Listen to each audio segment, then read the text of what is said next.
그리스도 안에서 사랑하는 성도 여러분, 이동훈 목사의 성경의 세계 시간이 돌아왔습니다.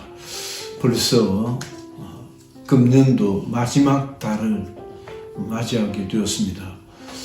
이제 남은 20여일을 열심히 달려서 후회도 미련도 없는 한 해가 되었으면 어떨까 하는 생각이 듭니다.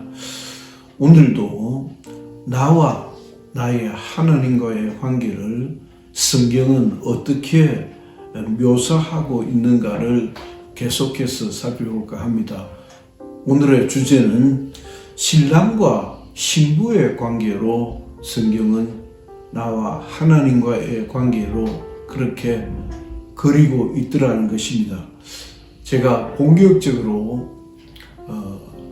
설명 강의에 들어가기 앞서서 신문에 대한 이야기를 한 번 더 드리고 싶습니다.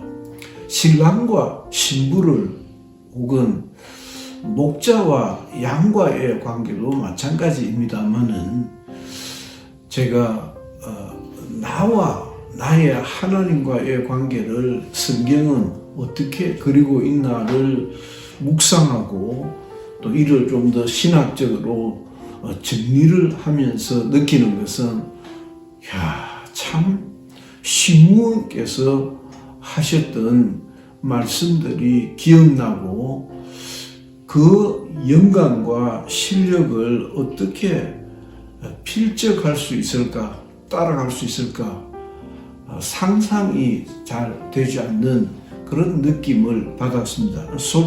아주 솔직한 설교자로서의 또 제자로서의 제 입장이고 제 관찰이지 않는가 그렇게 생각이 듭니다. 금주는 신랑과 신부와의 관계를 먼저는 보다 더 일반적인 왜 신랑과 신부의 관계로 그렇게 묘사를 했을까라고 하는 신랑과 신부라고 하는 보다 더 일반적인 제너럴한 입장을 살펴보고 오늘 수요일에는 보다 더 심층적인 신랑과 신부의 관계로 묘사가 되어진 이 사실에 대한 보다 더 깊은 심층적 이해로 나아가면 어떨까라고 하는 생각이 들었습니다. 첫째는 왜 신랑과 신부와의 관계로 묘사했을까? 또 신랑과 신부와의 관계는 무엇을 의미하는 것일까? 첫째, 법적이고 구속력이 있다는 것입니다. 나와 나의 하나님과의 관계는 굉장히 법적인 관계다. 그러니까 동거인이 다르고 신랑 신부가 다릅니다. 남편 아내가 다른 것이죠. 법적으로 신랑과 신부라는 혼인을 한 관계이고 동거인은 그냥 같이 사는 거죠.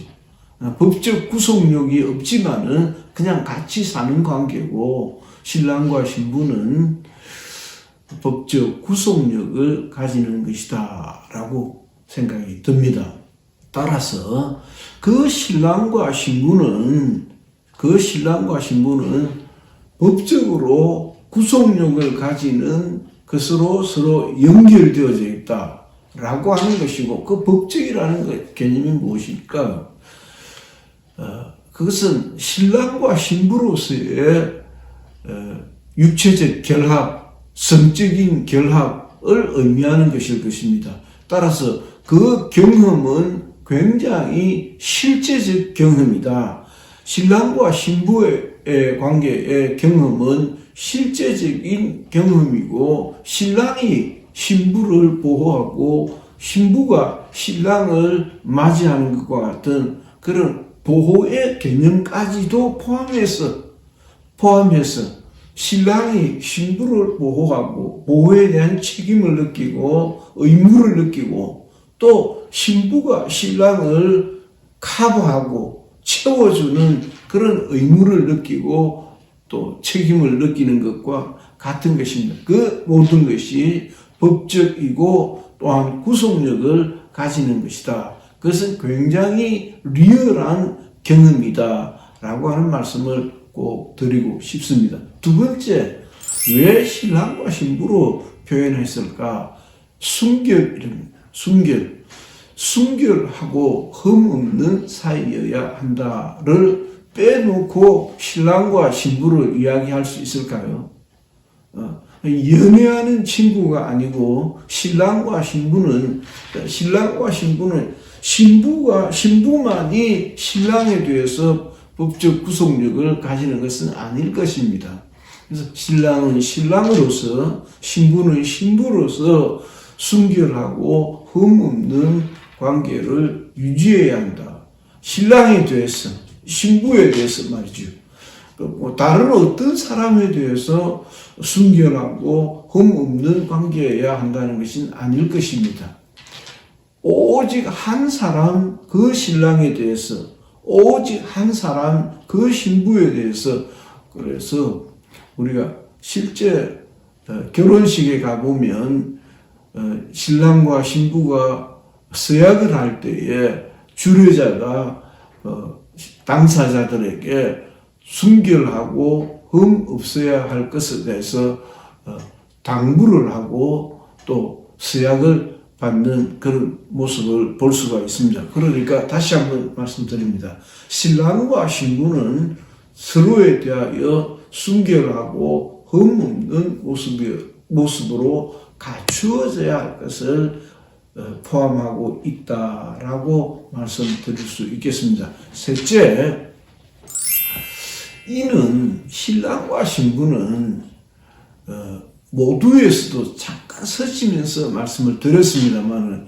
신랑과 신부는 한 줄로 딱 연결이 되어져 있습니다. 그래서 신랑과 신부는 결합되어져 있고 연결되어져 있는 관계이다.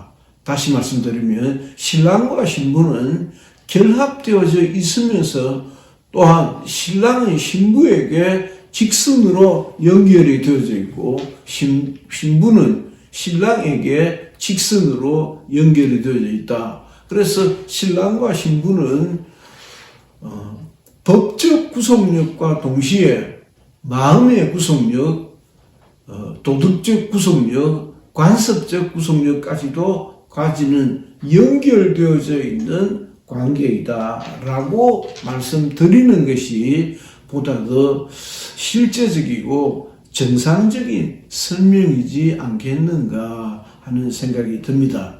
마지막 네 번째는 그러니까 전반부 네 번째까지를 살펴보고 후반부 네 번째까지를 오늘 수요일 몫으로 살펴보면 어떨까? 제가 그렇게 정리를 한번 해보았습니다. 자, 이는 분리될 수 없는 관계다. 구속력 속에 포함이 되어 있는 것이죠. 그래서 굳이 신랑과 신부라는 혼인 관계를 통해서 둘을 연결시켜주는 것은 그냥 신발짝 벗어 던지듯이 그렇게 벗어 던지는 사이는 아니다. 당신은 내게 신랑이고 당신은 내게 신부다. 당신에게 있어 나는 당신의 신랑이고 당신은 내게 있어 나의 신부이다 라고 하는 것은 분리될 수 없는 사이입니다. 그럼 이 분리자는 누구입니까?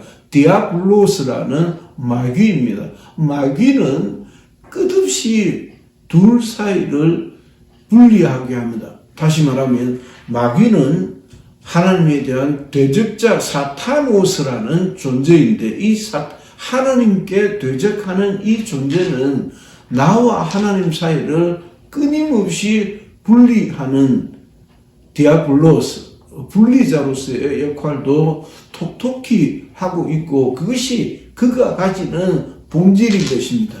그래서 악한 영은 나와 하나님과의 신랑과 신부의 관계를 분리시켜 놓으려 합니다. 우리의 관계를, 혼인 관계를 영원한 관계, 분리될 수 없는 영원성을 사타노스, 디아블로스라고 하는 존재가 들어와서 이간시키고 분리시키고 헤어지게 합니다. 저는요, 사람이 살다 보면 헤어질 수가 있겠죠. 도저히 안 되겠다, 헤어지자. 헤어질 수가 있겠지만은, 몇 가지 이유로 저는 정말 그리스도인은 헤어지면 안 된다라고 생각합니다. 참, 이동훈 목사님, 이전 사람이구나. 이전 사람이라고 해도 할 수 없고, 저도 고민하고 있는 문제이지 않을까 싶습니다. 왜냐하면, 실제 사례로 저희 어머니를 저는 예로 듭니다. 어머니는 제가 젊은 대학생 시절에 엄마 보고 사정을 하면서 아버지랑 헤어지라고 그렇게 고생하며 살 것 없다고 우리가 이제는 알아서 살아갈 테니까 엄마 헤어지라고 했는데 엄마는 결국 참고 버티고 살았습니다. 왜냐하면 우리에게 헤어진 부모의 관계를 주지 않으려고 했던 것 같아요.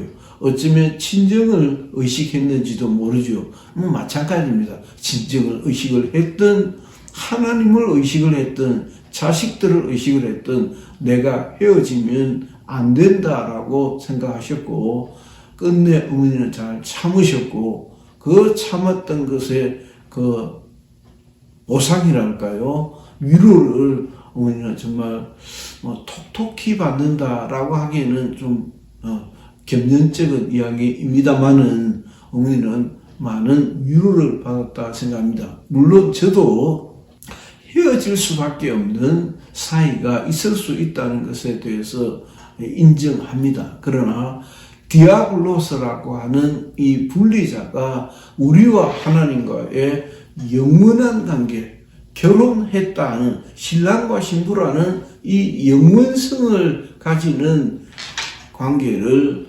분리시켜 놓는 자이다. 그래서 그게 속지 말아야 한다 라고 하는 말씀으로 오늘 강의를 끝낼까 합니다. 이동훈 목사의 성경의 세계 시간이었습니다. 감사합니다.